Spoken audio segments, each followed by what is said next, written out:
Hello everyone, and welcome back to the Calvin Tobin Show.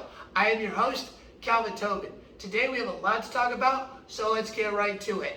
All right, last night the Denver Broncos were in a bit of a sticky situation as their star wide receiver, Jerry Jeudy, was taken into custody in Colorado. And the information that the Broncos have right now is that an Arapahoe sheriff told them that Judy's being held at the Arapahoe County Jail and on the charges of a second-degree criminal tampering with a domestic violence enhancer along with a misdemeanor, and is being held on a no-hold bond right now. And that was last night. This morning he was released on bond as the sheriff said that he found no evidence of the victim being physically abused. Hopefully right now that Jerry Jeudy is 100% and has to deal with no repercussions from the NFL or the Denver Broncos themselves, because it would be really unfortunate for the Broncos to get their new superstar QB, Russell Wilson, and they don't get to see him get to play with one of their best receivers in Jerry Jeudy and see how much better that Russell Wilson can make this team along with Jeudy. As of right now, it seems like Jerry Jeudy is all good and is going to be in no trouble, hopefully, based on the information that we have right now. But anyways, last night was the definition of Game 6, as every single game from the Stanley Cup playoffs to the NBA playoffs were all in Game 6. And the Dallas Mavericks, the Edmonton Oilers, the Tampa Bay Lightning, and the Boston Bruins all forced to Game 7. And last night was an unbelievable game over in the NHL as the Lightning forced a Game 7 against the Toronto Maple Leafs, winning 4-3 in overtime. Now, this is the biggest game. This Game 7 is the biggest game to watch in the NHL Stanley Cup's playoffs right now, because there is one question, and it's the biggest question for each of these teams: is Tampa going to continue their dynasty run, or is Toronto going to be the defending champs and end their first round curse? And we gotta wait till Game 7, because as of right now, I don't know who's gonna win this series, because it's been so seesaw. Where you got Toronto whooping a little bit Tampa, and then you got Tampa doing the same, reciprocated. There's only been 2 or 3 games where it's close. The rest of them are butt whoopings. So how is Game 7 going to wrap up? And this entire series, Tampa and Toronto have been battling like it's the last game every single night of this series. And Tampa and Toronto have been going at each other, have been at each other's necks non-stop, especially in Game 6. Because throughout these entire playoffs, Tampa and Toronto have the 2 most penalty minutes. So these teams absolutely hate each other right now. But in Game 6, there wasn't that much penalties. It was pretty clean on the penalty side, but when it comes to bashing each other and putting each other on the ground, absolutely not. They look like they hated each other. Constant fighting, over 100 plus hits. This was one heated battle, and this is one heated series. Now, the biggest moment of this series came in the third period last night when Alexander Kerfoot high-sticked Victor Hedman, which led to a 5-on-3 with the advantage towards Tampa. And Tampa was able to kill that penalty and tie it 3-3. If Tampa does not get that penalty, or if Alexander Kerfoot does not high-stick Victor Hedman, Tampa was going to go home, and Tampa is going on to the second round. Now it's Game 7, and here's the thing. Toronto is known for choking. They've had leads before and then end up losing the entire series. So this game is the game to watch. It doesn't matter what sport it is, what series it is, especially in the NBA playoffs. When this game comes on, this is the game to watch because history is going to matter in this game. Defending champs gone or curse broken. And with Game 7, we all obviously know this, that nothing's better than Game 7.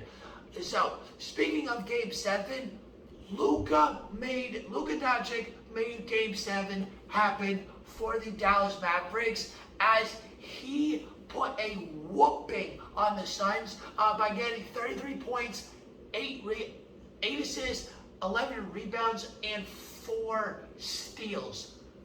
Luka is one of very few players like Allen Iverson, like Michael Jordan, like LeBron James, like Magic Johnson, like Shaquille O'Neal, like Larry Bird, that are players that are born and belong in the playoffs. And Luka has been that in the playoffs throughout his entire career, as he has averaged 32.5 points through his entire career so far. And he's only behind Michael Jordan, who averaged just a little bit over 33 points a game.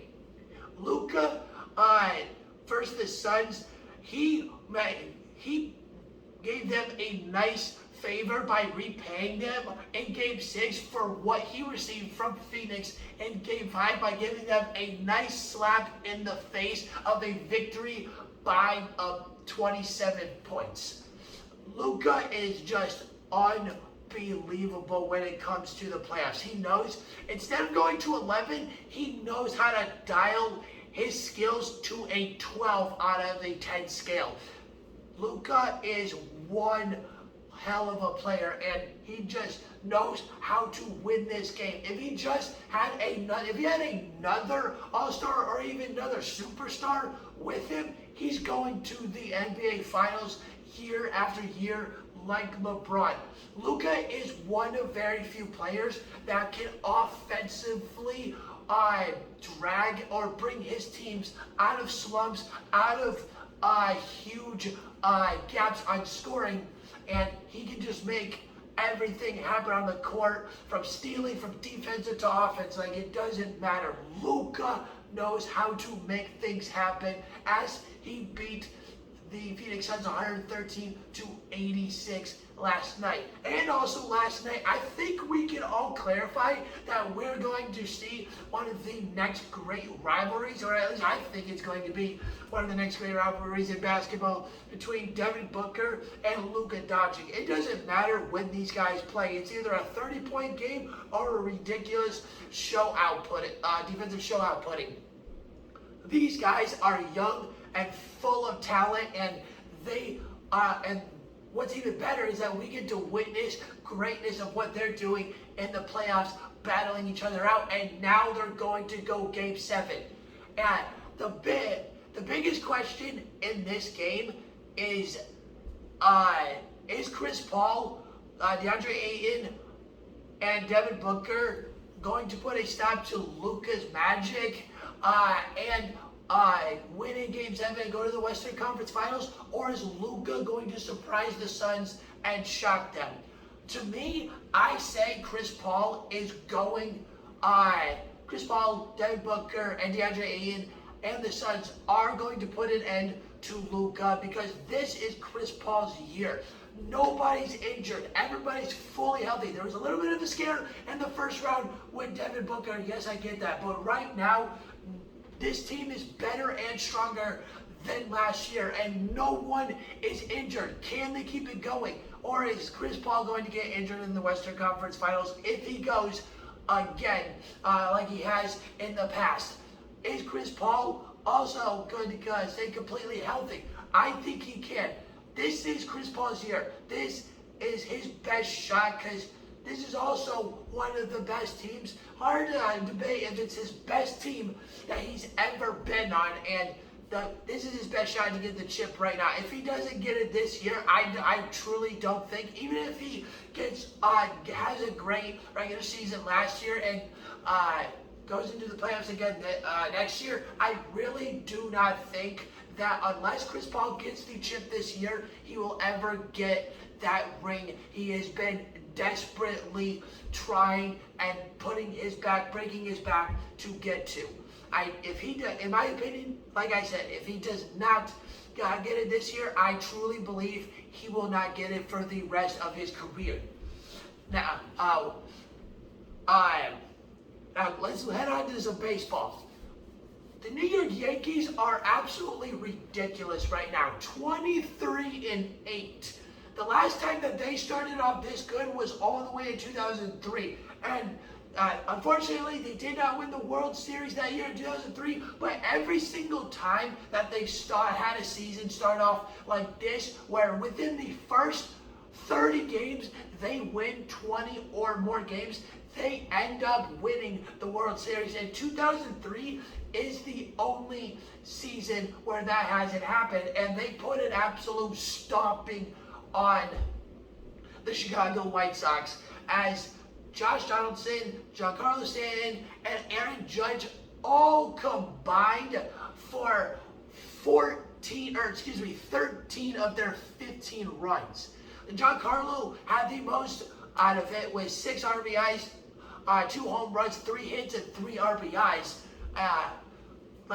The Yankees are just absolutely phenomenal this year, and it looks like there is no stopping to them, along with elite pitching being able, even though they did allow 7 runs, but elite hitting than more than elite pitching is a lot better. But who knows which one is important, because either way it helps you win the game.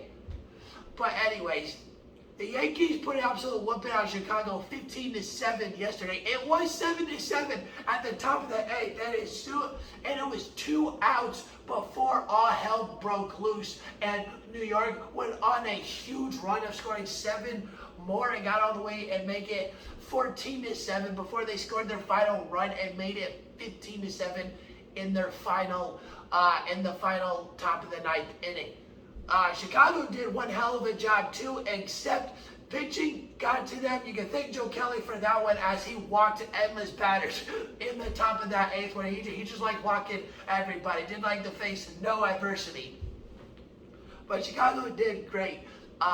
3 of their players combined for 7 RBIs. Alex Dillon got 11 strikeouts. Unfortunately, he was pulled out just a little bit early, and that made Chicago pay for it, as Joe Kelly not really screwed them, but did walk too many batters. And then when it came to the big batters, like Giancarlo, Aaron Judge, Josh Donaldson, those guys, they got those batters in, and that's why the inning went off.